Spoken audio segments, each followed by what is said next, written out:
Good evening, and welcome to the Oaklander. I'm your host, Al DiGiacomo. It's hard to believe that 18 months ago, the Oaklander made its debut on public access TV. Since that time, more and more of our friends and neighbors have appeared on our show, being themselves or sharing information. We are glad to be a part of this forum. The producers are soon to be working with the committee to develop a higher degree of variety along with our neighbors in the TCI Pompton Hub. Our goal is to produce a wide range of access programs and to inspire others to participate. Tonight, we need your help. Call us at 405-1084. Tell us what you like. Tell us what you don't like, the time that you watch the Access TV, or you can even send your suggestions to the Oaklander, Post Office Box 312, Oakland, New Jersey, 07436. Or you can visit our web page site at www.interactive.net/is oktv.html.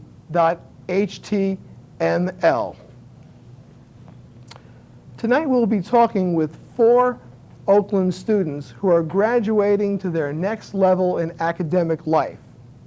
From the 1996 graduating class of Valley Middle School, please welcome Liz Mobayed and Sean Delory. Thanks for coming down. Great to have you. Let's start with Sean.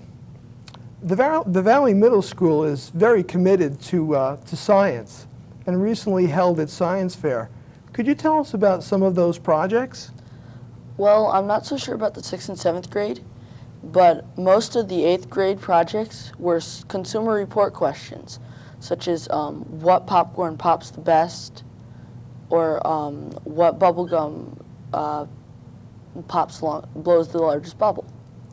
There were other people who did various things besides consumer report questions, such as the most popular one other than consumer reports were fingerprinting. Many people were trying to figure out the many ways of fingerprinting, how it's done, and any other technical information that it helps solve crime fighting. Someone come in from the police department? No, but the people who did do these projects, they went to the police department and got little ink, got the ink pads and the fingerprinting sheets and took fingerprints of some of the classmates. I was one of the people who got my fingerprints taken. And are you on record now, Sean? No. And Liz, did you have an exhibit in this year's event? My project was which brand of bubblegum creates the largest bubbles. And Bubble Yum, one for the sugarless brands, and for the sugar brands, Bazooka one. Do you find that's the major brand in the Valley Middle School? I'm not sure about everyone else, but since I did the project, those are the brands I've been buying. And what criteria did you use? What were you looking for as you evaluated the bubble gum? Well, I was looking for the largest bubbles, the best flavor, and the longest lasting flavor. And I handed out pieces of gum to different people, and they filled out a gum tester evaluation sheet. And then I collected the results and studied them all. That's how I found out. What was the biggest bubble? I'm not sure. It was just like which has the most and the biggest, but we didn't really measure them. Oh, okay. Sean, what did you do? Was that the fingerprinting project? No, actually, I did something completely different from that. I did mine on the senses of man's best friend. I learned a lot about the 5 different senses of a dog. What senses and why the senses were used more than the other ones, why they were stronger, and various other purposes and differences between dog's sense and human sense. Were there awards for top prize or anything that were awarded? No, they didn't give awards for the thing. We just presented our project, and we could go down to the science fair and look at the different projects that were made. That sounds kind of interesting. How many students are in the Valley Middle School? Actually, I'm not sure. Oh, okay. And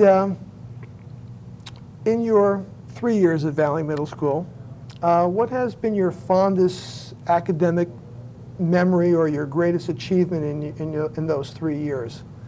Liz? Well, just learning about myself and other people and how to work together in groups with everyone and how to cooperate. And I think I've grown as a person from all my experience from teachers and friends in my 3 years at Valley. How about you, Sean? Well, my fondest memory would have to be ski club, because that was a real fun experience. Because when I first started, I didn't even know how to ski. And by the time I finished in 8th grade, I was able to ski down Black Diamonds. Really? At Yeah, Vernon Valley? at Vernon Valley. I have gone down there. My Yeah, best of luck, pal. but probably my best, my best achievement would be in math. My first 2 years in Valley Middle School, on my report card, I was not able to attain higher than a B. And for my first 3 marking periods, I received first an A, then a B, and then an A again. So this is my best year in math, and I think that's because I'm a lot more focused on math this year. Did you have a good instructor, gave you some good? Well, yeah, I like my teacher better this year than my previous 2 years. I think she has a better style of teaching. How about you, Liz? What was your fondest memory or achievement in Valley Middle? Well, I think this year I've been trying harder in all my academic classes than the other years, and I've been getting better grades, and I think I've learned a lot more. Great, great. Well, now you're both going up to Indian Hills High School. What do you think you're going to be looking forward to the most as you enter the next phase of your education? Well, I'm looking forward to making new friends and meeting all the new people that come from different schools. And also I'm looking forward to the more responsibility I'm going to get because I'm going to be a year older and a grade higher. And I'm looking forward to the more privileges I'm going to get since I'm a year older and all the opportunities I'm going to have at the high school. How about you, Sean? Well, I'm looking forward to being able to pick my courses and all the various classes I'm able to take. I'm also looking forward to the sports teams because I'm interested in trying out for the soccer team, and I'm probably going to try out for the fencing team because that sport really intrigues me, and because I don't have any other knowledge of it besides it's basically sword fighting, I think it'd be interesting to learn how to fence. Sounds good. What will you both be looking at the summer vacation of 1996 in a different perspective this year? That you're graduating, you're going to be trying something special or looking at it in a different view? Yeah, I think so because we're going into a higher grade and we really have to prepare for, I guess, probably a more difficult courses than we are in the 8th grade because it's a higher level of courses and different teachers that we've never even heard of. I mean, in Valley, when we were in 6th and 7th, we at least knew of the teachers that we were going to get, and except from a few friends in the high school, I don't know very much about some of the other teachers. Another thing is I've been doing volunteer work over the summers for junior counseling, and this is my last summer coming up that I won't be getting paid for doing my work. So the year after, I will actually be getting paid. In a final few seconds, have you ever given some serious thought what you're going to do with your life after high school and college? Any ideas in the remaining seconds? Well, I'm not sure what I want to be when I grow up, but right now, I want something exciting. I want to do something exciting when I grow up. There's still plenty of time for Yeah. that. What about you, Sean? Well, I want to be a veterinarian that works on different viruses with works with animals and different viruses, and maybe finding cures to them. Very interesting. Well, best wishes for a promising future from us all at the staff of the Oaklander. Liz Mobayed and Sean Delory are on their way to Indian Hills High School, and they are the graduating class of 1996 at Valley Middle School. And we will return after this short break, and please stay with us.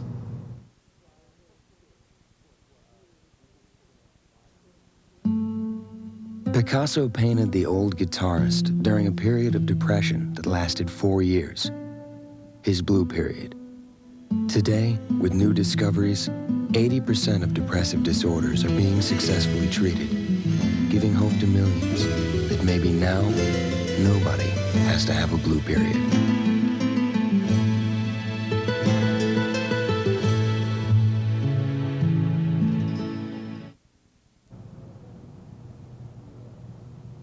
Welcome back to the Oaklander.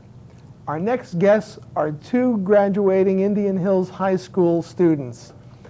We have Candace Castellano, an honor student who is also active in school sports, and Mike Mead, who is active as an Oakland rec counselor and will be attending Penn State this fall. Mike also has an impressive athletic scorecard with 4 years as quarterback for the Braves, right? And also active in track and basketball. Yes. Right? So that's a pretty large plate there. But ladies first. Candace, tell us a little about yourself and your high school studies and activities. Well, one of the activities I'm in is SAD, which means Students Against Drunk Driving. The reason why I'm in it is I feel it's very important for students at that age to realize what a serious problem it is and how it affects everyone, including themselves. The next club I'm in is Holiday Festival. This year, a group of us went to an elementary school in Patterson, and we had activities, and we stuffed stockings with candy and toys and everything, and had a really good time. And again, we had activities for them, piñatas, so it was really great. And I'm in Varsity I Club, which is, you obviously have to play a varsity sport to be in it. It could be any grade level. And this year we hosted a big benefit at our school. All the counties, and actually all the towns in Bergen County came there that were in varsity sports. And we hosted, and we had activities again, and we got to know them and compare sports and sportsmen. It's really about sportsmanship, and we had a really good time and got to know a lot of players. That's very interesting. I didn't know that there was a student chapter for Students Against Drunk Driving. Yes. That's of course, it's prom time now and things like that, and I'm sure that no one wants to see their friends or their brothers or sisters killed needlessly. How do people get around? What's the new way of getting through to young people, and this is not a very intelligent thing to do? Just, you got to make them aware. We pick out articles and we post them around school. We had an AIDS week. We had the red ribbons and made sure, passed them out, and each day over the AP system, we read a story. It did, Do you yeah. find that it raises awareness? Yeah, people, they see it and they see how serious it can be. Some of the stories are unbelievable, and I think it gets through to most people. That's wonderful. Yeah. That's wonderful you're involved in that. And what about you, Mike? What made you choose graphic arts as a career quest? Well, I always had an interest in drawing and looking at art. And I guess when I went to Indian Hills, they have such a fantastic art program, with the mediums and the tools you can use. The teachers really inspired me to choose it as actually a career option. So, I'm hoping things work out with it. Well, that sounds good. What seems to be your kind of focus, and is it going to be the commercial end of it? Will it be computer animation? What do you see a focus in it yet? I'm hoping the commercial aspect of it. I like dealing with computers and like designing ads. So that's basically what I'm studying in college. My next question can be fielded literally by both of you, but I'll start with Candace. You both have graduated with the top echelons of your class and both have played school sports. How did you manage your time between studies, and what kind of advice can you give to some of the underclassmen, pardon me, that they can manage their time and kind of cover all bases? Right. With me, being involved with activities and sports, I took advantage of my study periods. Most likely everyone, gets one. If it's every other day or every day, take advantage of it. Also, for lunch, I would eat lunch for half a period, and then I would go and make sure I finished all my stuff so I didn't have to do it, cram it in that night, or even do it the next day. So I just advise them, to stay disciplined and just to follow through with it, because it does pay off at the end. Anything to add on that one, Mike? Well, in order to participate in high school sports, you have to maintain a C average, and I think that motivates some of the student athletes, along with the coaches, to to keep your grades up and to do the homework. A C average, would you want to see that moved up maybe a half a notch or a notch, to say a C plus or a B? Yeah, I mean, I think it's reasonable. I know in the past, and our coaches repeat this a lot, that student athletes tend to get better grades in the in season or in their sports season than they do out of season. Because when you're out of season, you tend to just kind of hang around, whereas when you're in season, you go to practice, play your game. Having the discipline? Yeah, then go home and you got to do the homework. You don't really have a lot of time to kill. Now that you've been through the Indian Hills High School, if you had to suggest 2 changes to make the learning process better for those who followed, you have any ideas on what those changes might be? Just a suggestion, mind you. I really wouldn't have a change about it, but I would encourage everyone to take part and take advantage also with the Writing Center and peer tutoring, which I did this year. That's the best way you can help improve yourself. The Writing Center? The Writing Center. Writing Center. Yes. Oh, okay. The Writing Center, and also peer tutoring. There's always teachers there to help you. They stay from 3 o'clock to 3:30. They're there for half an hour. Just little things like that will help you and stay in track in your subjects. Mike, how about you? Is there a scheduling, or maybe a water fountain would be in a more convenient place? There's got to be some kind of an improvement. No, I wouldn't change the curriculum. I think that it's important for the students to be aware that that the freshman and sophomore year, you really can't slack off. I think that it has to be stressed that it is important, and because by the time you're a junior, you're taking your SATs, you get your class rank and your GPA, and some students, they don't make the cutoff to the schools that they want to get into, because by the time they start realizing how important it is, it's already your junior year, and it's a little late. But I don't really see any changes that need to be made. Well, I tell you, this is most refreshing to see 2 intelligent young people coming out of our school system, and you both will be graduating college, a 4-year college for Seton Hall and for Penn State. You'll be graduating in the year of 2000. What changes would you like to make that could influence our world to be a better place? Do you ever give any philosophical thoughts on that?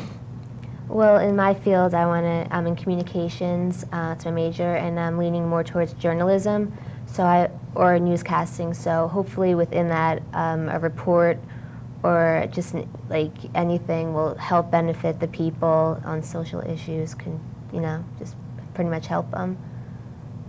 Mike? Well, if I get hired by a company, to do advertisements or designs for them, I just hope that it works out and I do bring business to the company. What do you back to Candace? What do you think are some of the things, if you would want to on one, say, a social issue, what do you think is the most pressing social issue of our day? The economy, mostly homeless. Unemployment's a major one. How is it for young folks? Do you find it kind of tough out there finding a job, or? With my older brother, yeah, because he graduated from college. Not even him, a lot of people that are finishing college up and graduating, it's competition-wise, it's hard. And even if you have a diploma in high school and college, it's still not good enough because everyone's competing. And it's getting hard, yeah. Even in that graphics field of computers, you're going to really rely on your creativity to set you apart from the rest. Well, we will return with Candace and Mike after a short break. Please stay with us.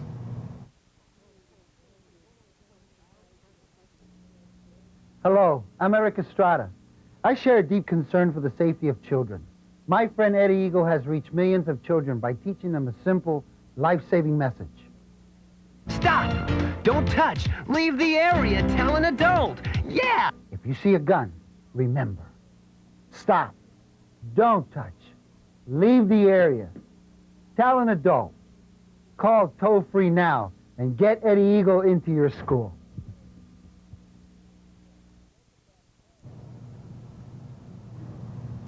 Welcome back to the show.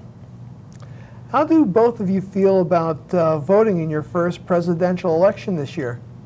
I think it's very interesting that we have the opportunity to listen to two candidates opposing views on different issues in our society, and we actually get a chance to pick, who is going to serve the term in office. So I think it's going to be interesting. I must agree with you. It's definitely going to be interesting. What about you, Candace? Have you given any thought to the elections? Well, it's definitely making me aware of political issues. I'm more in tune with it. And it's a great way for me to voice my opinion also. So.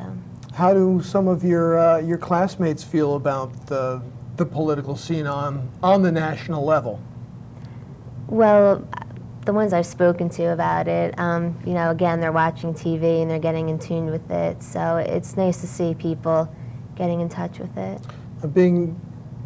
Setting your sights on journalism, you can actually see how the media plays one and the other and how it affects people.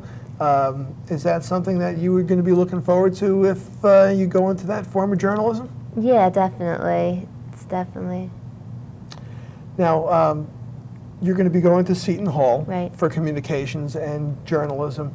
What was the motivating factor behind that, for that career move? Actually, it started in 8th grade with an English teacher, Mr. Evans. He's retired now, but he motivated me to write, and I keep journals, I keep track of all my work, and he gave, with ideas. He was very open-minded and just helped me a lot, writing-wise and creativity-wise.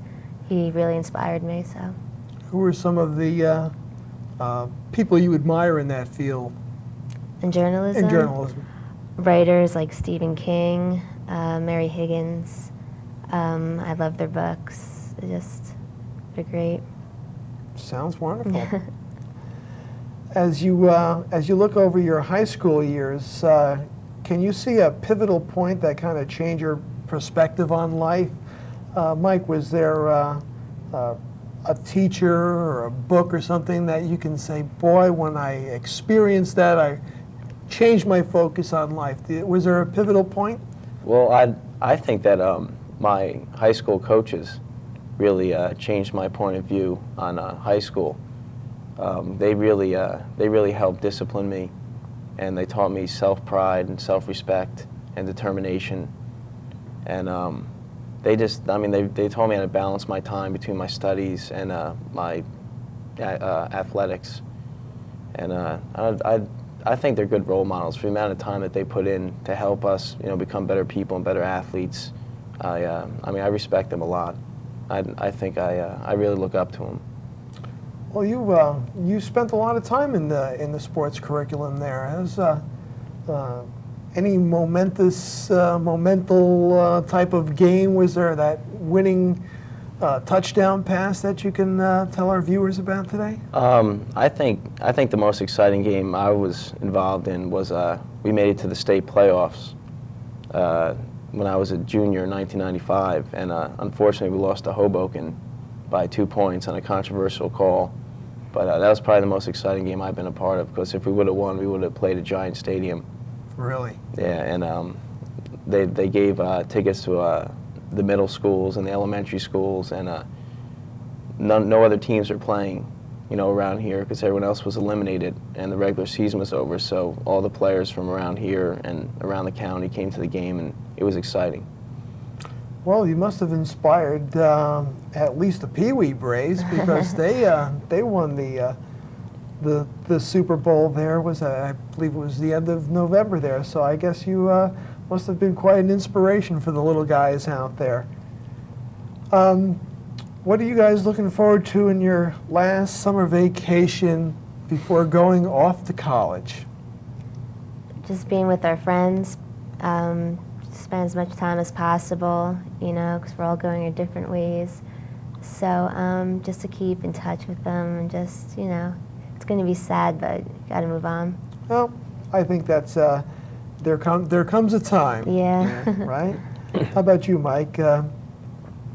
Any special plans or things that you're going to be? No, I just want to get ready, for the next step in my life, which is to pursue my career. But I got friends going in different directions, and I just hope everyone keeps in touch. Well, so do I. I think there's always a couple of people that you never really forget, some of your best friends there. The Indian Hills High School, I know that the Valley Middle School had some interest in developing a television curriculum to communicate via the schools. Has Indian Hills, I know that they did have a video course or something. Is that still active there? Well, we have an ITC room, which is? It's most of the advanced technical devices. We have computers and lamination machines and all types of the modern equipment, and we can communicate with students over at Ramapo High School. Mm-hmm. And it's pretty neat if you go in there and look at how all the technological things. And well, hopefully that we can get something happening, because if you're going to be a graphic artist and being in journalism, you can come back to your old high school and set a nice curriculum up or something, and we can see what's happening inside the schools, because they must be doing a fine job. You're two wonderful young people here, and Thank you. thanks, Al. the very best of luck from the Oaklander staff here as you forward your education. And thanks for coming down here tonight, and we will be back after this brief message. When's the town picnic? I can't wait anymore. It's so fun. Don't worry, kids, it's coming. Hi, I'm Councilman Martin Peterson with the Borough of Oakland. And here with me to talk about the town picnic is Pat Wagner, Chairman of the Public and Cultural Events Committee. Hi, guys. Well, we've got Vinny and Kelly working on a great day for you guys. Again, we're going to have lots of games, lots of rides. We're going to have hay rides. We're going to have a mud pit. We're going to have softball games. We're going to have tons of stuff for you to do. You know, last year we had almost 6,000 people come to this event. There are fireworks galore that end the evening, which is really characteristic of Oakland and the spirit that we have here. Pat, I'm looking forward to this. Yeah, on July 6th, and the rain day is going to be July 7th at 2 o'clock, we're going to have a really fun day. Hope you guys will all be there. Tell everybody. Yay!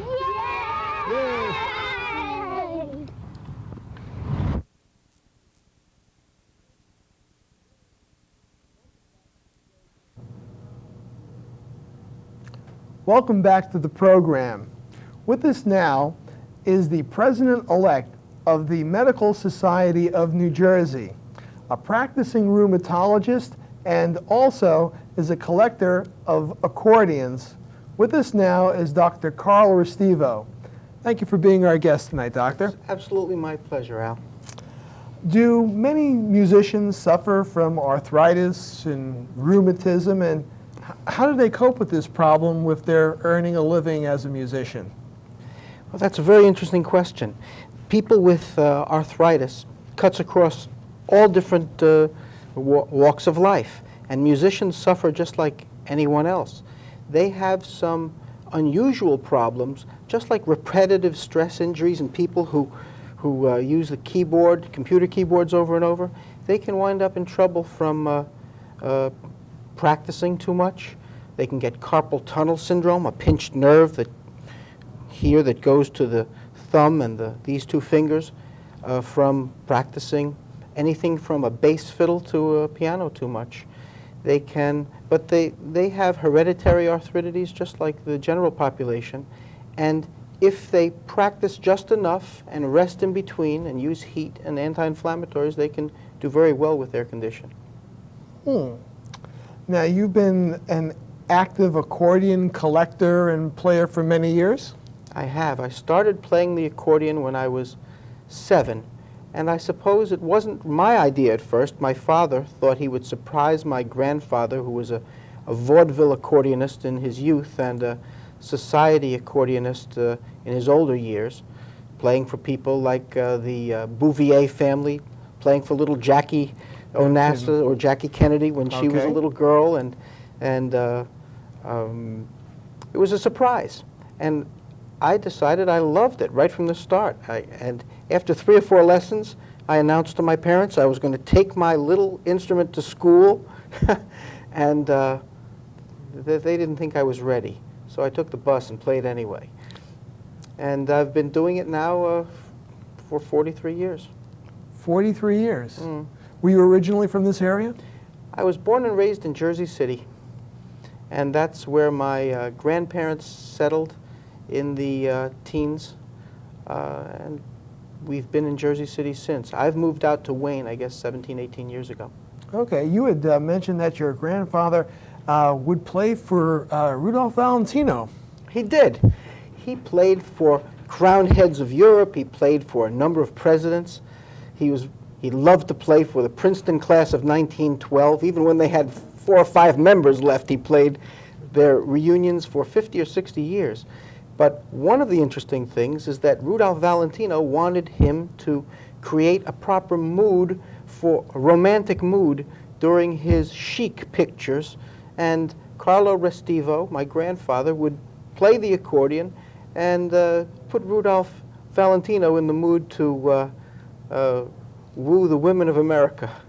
That's an interesting story. It is. Are there very many famous accordion players living in New Jersey? Oh, absolutely, absolutely. There are. One would never know. Well, you'd be surprised. Back in the heyday of radio, which was the 40s, some of the very top accordionists were from the metropolitan area. One, my teacher's teacher, Pietro Frassini, probably the greatest of all time, was in New York City and Manhattan. And his star pupil, my teacher, Marcello Roviaro, is from Tenafly. Another one of the greats of all times lives in Basking Ridge. He's in his early 80s, still plays, and his name is Charles Nunzio, and he would do up to 30, 40 radio shows a week. Roviaro would do the original Rambling with Gambling, and so did his teacher, Pietro Frassini. Another who lives in New Jersey, in Kearney, is Maddalena Belfiore, another pupil of Maestro Frassini's, and she has a studio and is the executive director of the American Accordionists Association. So the entire national organization kind of is masterminded from New Jersey. I repeat, one would never know. Some do and some don't. Well, there seems to be a somewhat of a hidden popularity with this instrument.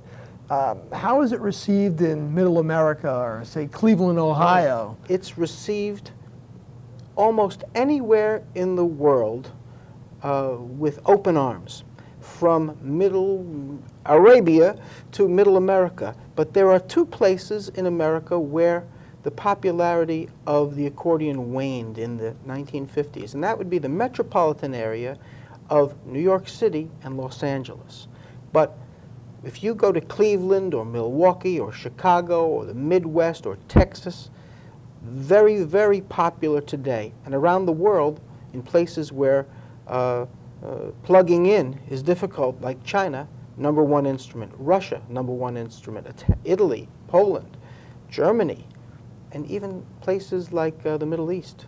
Is this why it was popular as immigrants in the early part of the century as they came over? That's part of it, Al, but you got to picture people coming through Ellis Island into these little tenement houses, and the likelihood in a 1 or 2 room apartment of owning a grand piano was 0. But to get a little button box accordion and keep it under the bed, that was doable. And you'd pay $1 a week or whatnot and get your instrument and take lessons. And the Italians and the Irish and the Polish who came over and the Germans, they loved music. And this was the way to keep in touch with their roots, by playing this music. And today, these songs are still played. I have one friend, Jerry Goodman, down in North Carolina. He'll play Oktoberfests from August till November, a couple hundred of them, playing ethnic German songs day after day, 2 and 3 jobs a day. People are dying for this music. Very popular, very happy music. One would never know. Not in this area, I would presume. No, Elvis came in, the Beatles came in, and people like Dick Contino and the Horace Heidt Show at playing Lady of Spain, that kind of fell into disrepute, and rock and roll came in, and the accordion faded in popularity in the metropolitan areas. And part of it was our own doing, and part of it was just the times. But literally, every music store in New Jersey was built on the popularity of the accordion. Is this something now that you still study as a classical, or you just play for your own enjoyment these days? Oh, I am a thwarted accordionist. I mean, I'm a physician first, and my patients come first, as I think with every doctor it should. But I love to play my accordion.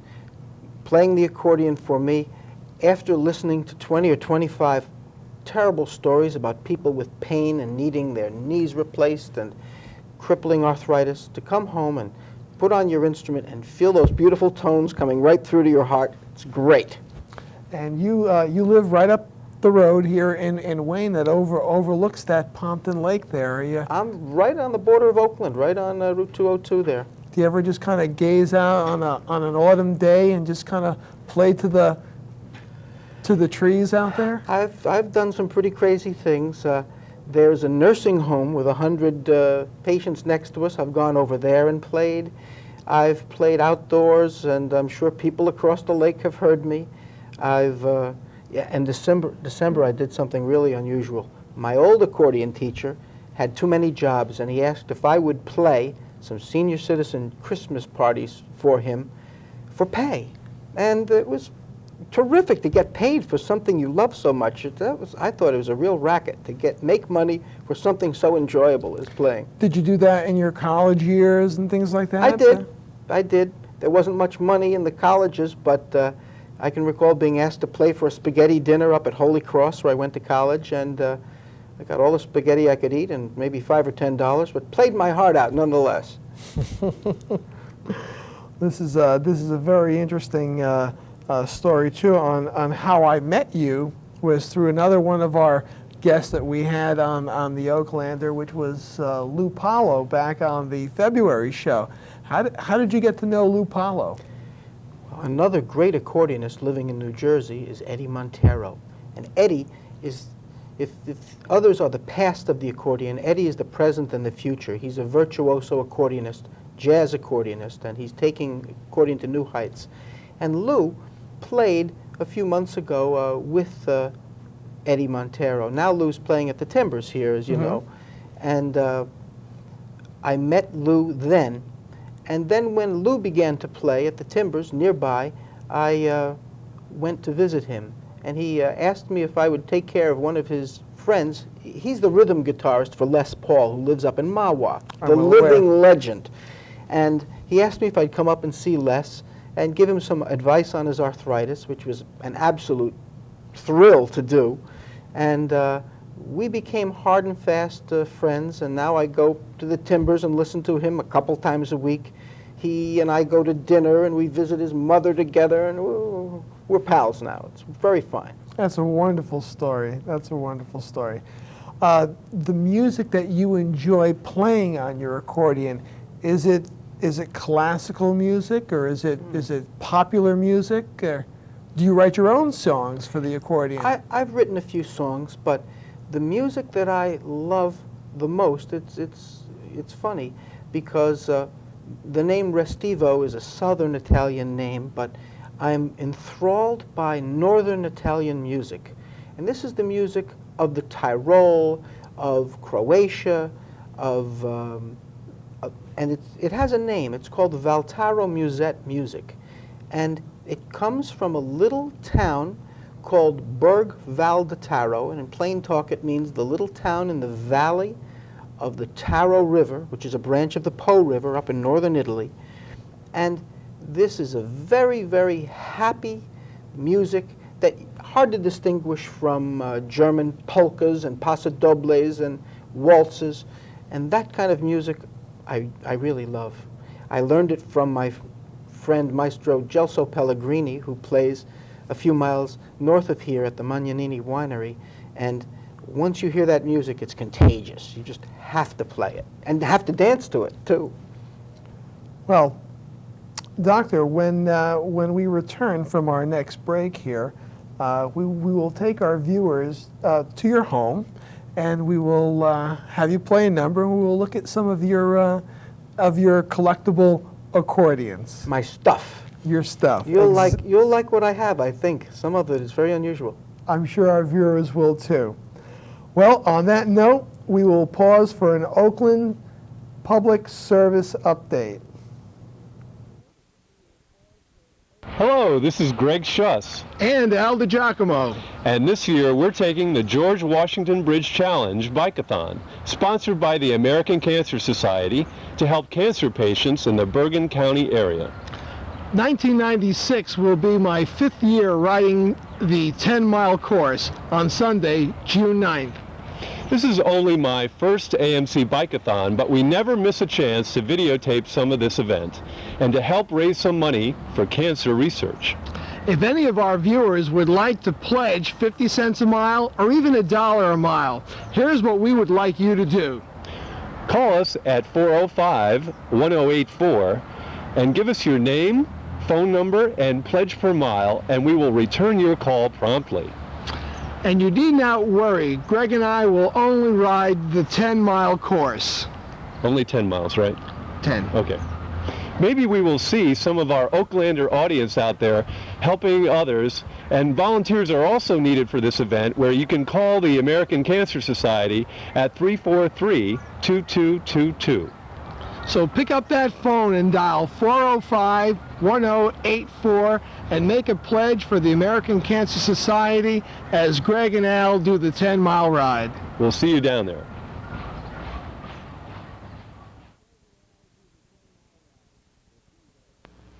Welcome back to the Oaklander. I'm Mary Naranjo. I'll be hosting this remote segment of the show tonight. Al's behind the camera this evening. We're at the home of Dr. Carl Restivo. Hi, Mary. Thank you for letting us come to your home tonight, Dr. Carl. Oh, it's a pleasure. It's a pleasure. Really, I'm glad to have you here. What historical references can be traced when you look at the accordion? Oh, the accordion goes back to before Christ. There was an instrument in China called the chang, and the chang had a vibrating reed, and it used air to make the sound of the reed vibrating. And that was really the very first primitive accordion. In collections in China, they still have these changs. In the 14th and 15th century, there were instruments called the portative and the regal that were kind of organs, and you pumped with your feet and made the reeds, the bellows move and the reeds sound. But the accordion really came into its own in the 1800s when a man, an Italian man, the story goes, Mr. Paolo Soprani, went on an excursion into the countryside of Germany, and he found a little farmer playing an instrument that had reeds inside that apparently were waxed in, a little bellows, and he was pumping this thing with his hands, and Mr. Soprani was so taken by it that he reached into his pockets, emptied his pockets of all the money he had, and said to the farmer he wanted to buy this instrument for everything he had, and he took it back to his hometown of Castelfidardo in the area of Ancona, Italy. That would be northeastern Italy, on the Adriatic. And he started with his brothers making accordions, and which in Italian are called fisharmonicas. And in the heyday of the accordion in the 1950s and 60s, he had 5,000 people manufacturing accordions, and he was only one of many makers over there. Not to mention there were makers in France, in Germany, Hohner in Germany, and in America as well. So they were made all over the world. It really captured the imagination of the world. Didn't need to plug it in, needed no electricity. Still in places in the world where electricity is sparse, the accordion is the _1 instrument. What are some of the materials that are used to craft the accordion? The reeds are made of duralumin, which is aluminum plate, and a reed, there are really two, one for the outpull and one for the inpush, vibrate, made of blue Swedish steel. And one is blocked off by a piece of leather while the other one plays, very much like a harmonica plate. The only difference is that the reeds sound the same note in and out, and a harmonica, if you've ever played a harmonica, has a different sound in and out. The accordion is made of wood. It is covered with celluloid, a relatively new invention that Mr. Iorio here in New Jersey, the current Mr. Iorio, his father, invented the covering of an accordion with celluloid. There are steel reeds, and of course there's bellows that are made of special kind of cardboard called trenched cardboard, and switches, and no ivory or anything like that, but mostly it's the most complicated instrument there is. Possibly some very fancy electronic organs may be more complicated, or pipe organs, but in common use the accordion has 3,000 or 4,000 pieces in a professional model. They're the most complicated of instruments. Do you have a favorite that you can show us? I sure do. I sure do. The one that I'll play for you a little later is my absolute favorite, and that's this one here. Pardon me. And this one, right now the company is in Nyack, New York, and it's called Bell Accordion, also known as Duavox. And Mr. Aldo Mencaccini, he and his partners, Emil Baldoni and Charles Nunzio, made this accordion in the 1950s. And it's called the Bell 4518 because it has 4 sets of reeds here, 5 sets of reeds here, that's the 45, and 18 because it has 11 switches here and 7 here, a total of 18 different changes. And this accordion is wonderful because it is light. Some are 30 pounds, this one is 24 pounds. It's made of seasoned wood. Today, if they make a guitar or an accordion, the tree is cut today, it's kiln dried tonight, and they put it together in the morning. And this, they aged the wood for 2 years. Last night I took apart the bass bar back here, and it's almost like balls of wood. It's so light. It makes it a little more fragile too, but a wonderful sounding instrument. The other thing that made these very good is American reeds were a little smaller than the Italian reeds, maybe by 30%. So this one had the American craftsmanship, but it also has the finest Italian reeds in it, made by a little man called Pier Domenici. Pier Domenici would go from manufacturer to manufacturer, unwrap his little reeds, and say, Mr. Soprani, would you like to buy these reeds? How much are they, Mr. Pier Domenici? $300. And Mr. Soprani would know that a good set of reeds could be bought for $100. But these were the finest reeds. Were they worth 3 times as much? To some people, yes. Now they're highly, highly sought after, and they may There's not that many sets of reeds in existence, and to have an accordion with these fine reeds in it is a real honor. And you have to respect the instrument and take good care of it, and I really am trying to do justice to this instrument by continuing to study and perform and share the instrument with other professionals to play. This is probably my favorite, if I had to take one with me. Okay? I understand that you have a very special accordion here today. Oh, I do. Can I tell you a story? Yes, you Do you may. mind? This accordion over here, I guess 2 years ago, I was in Lion's Head Lake, which is somewhere in Wayne between the Hamburg Turnpike and Pines Lake. And I came across a garage sale, and this man had this accordion for sale, and he didn't know what it was worth. He took it to a local music store who refused to give him $50 for it. And he called me back and said, if you'll give me $50, I'll sell you the instrument. As far as I was concerned, it was wonderful. It had the name on it here, J. Prelick, Passaic, New Jersey.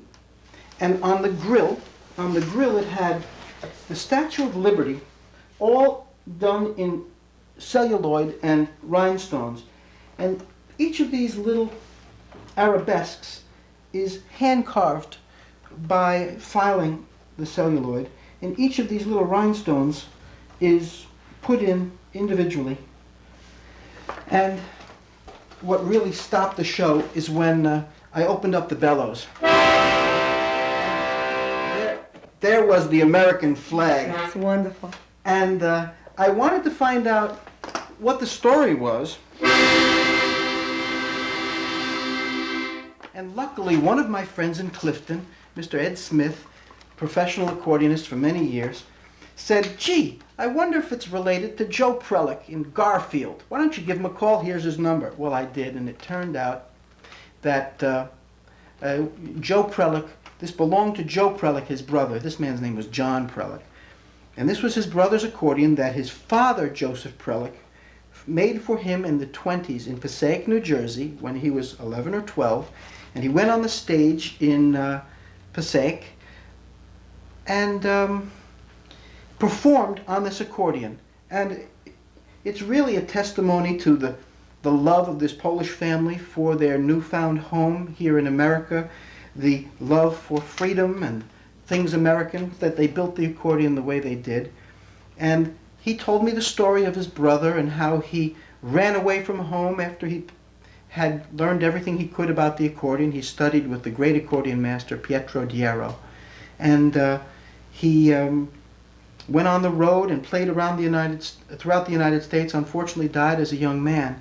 But his brother is still alive in his late 70s. And God willing, this 4th of July, when they have the Prelick family reunion in Garfield, I'll be there with this accordion, serenading them with patriotic songs. This one, I think, is worthy of the Smithsonian, as far as I'm concerned. I really love this accordion. Can I show you one more? Sure. Good. This one was made by Mr. Coleman. And he was in Elizabeth, couldn't read or write, but could make all parts of the accordion by hand. Really a gem. Really a gem. And this one, in addition, is very sweet sounding. I know I'm probably going to destroy the sound check by playing, but I'll just play a few little sounds to give you an idea.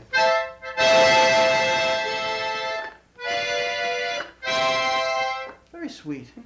And this one, if you're a connoisseur of accordions, it's not how loud they play, it's how sweet they are. Well, thank you. You're welcome. Dr. Call. You're welcome. Would you like to play a song for us? Absolutely. It would be my pleasure. Great.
Our thanks to our guests this evening for sharing their views on life, music, and health.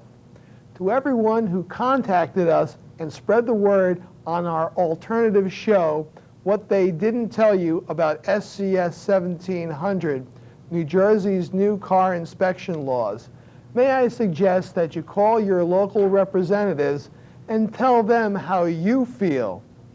And talk with your friends. This new law will have an impact on all of us. We hope to see all of our viewers at the Oakland 4th of July picnic on Saturday, July 6th at the rec field. We'll be there and we'll have bumper stickers and Frosty and a chance to talk with you as we celebrate the founding of our nation. And congratulations are in order for our two newest members of the Oaklander staff. Mary Naranjo and Isabel Schuss has successfully completed the TCI 13-week television course, and we're looking forward to their contributions to our staff. So that's all the time we have tonight. For the Oaklander, I'm your host, Al DiGiacomo, and we'll see you next time.